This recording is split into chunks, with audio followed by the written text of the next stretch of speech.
Another day, another parcel. So, magbubukas na naman tayo ng ating parcel. So, ano pa nga bang sinasabi ko? It's not for luho, it's for business. Pandagdag business na naman. So, naubos na yung mga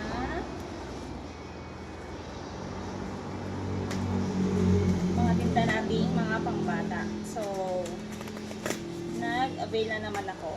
Yung napagbentahan ko is pinambili ko na naman siya. Yan. Ikot-ikot lang.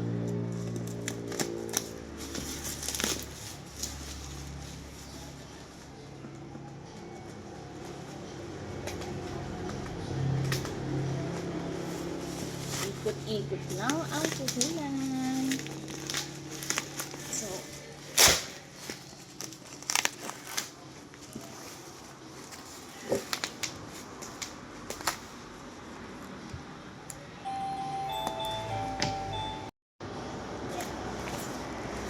kailangan natin laging mag-isip ng mga pandadagdag natin sa store. Pwede natin pagkakitaan, syempre. So,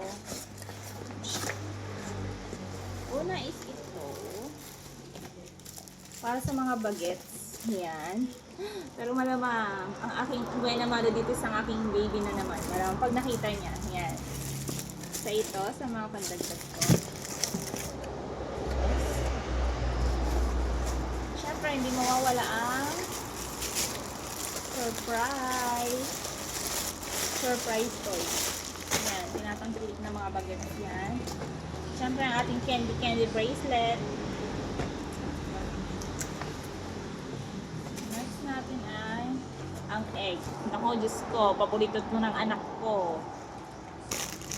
Yan.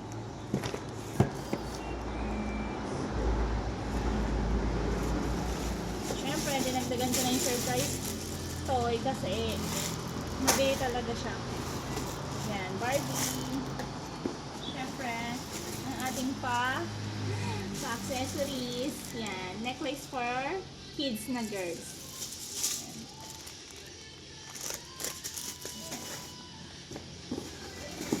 Ito ang ating pa kikay for kids na babae.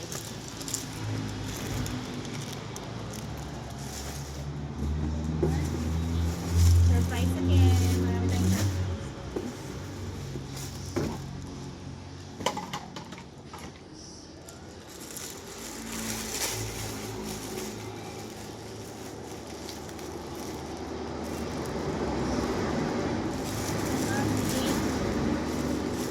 Barbie. Surprise din to. Surprise. Yan.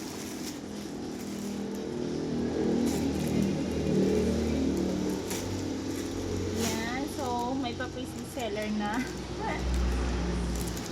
Promise. Thank you, seller.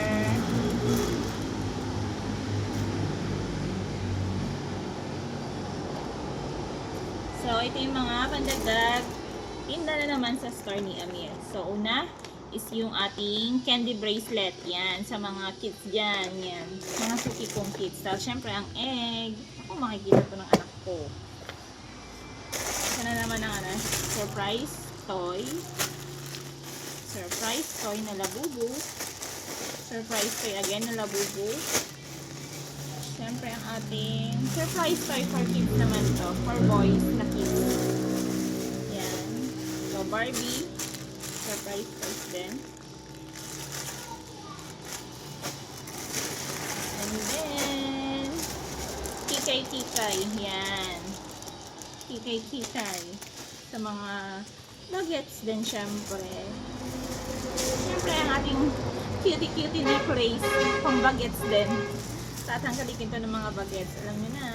So, ito naman, syempre pang art ng mga bata. So, ano pang hinintay nyo? I-check out nyo na rin sa ating link, sa aking showcase, ang ating mga dagdag paninda. Thank you for watching. God bless and more benta.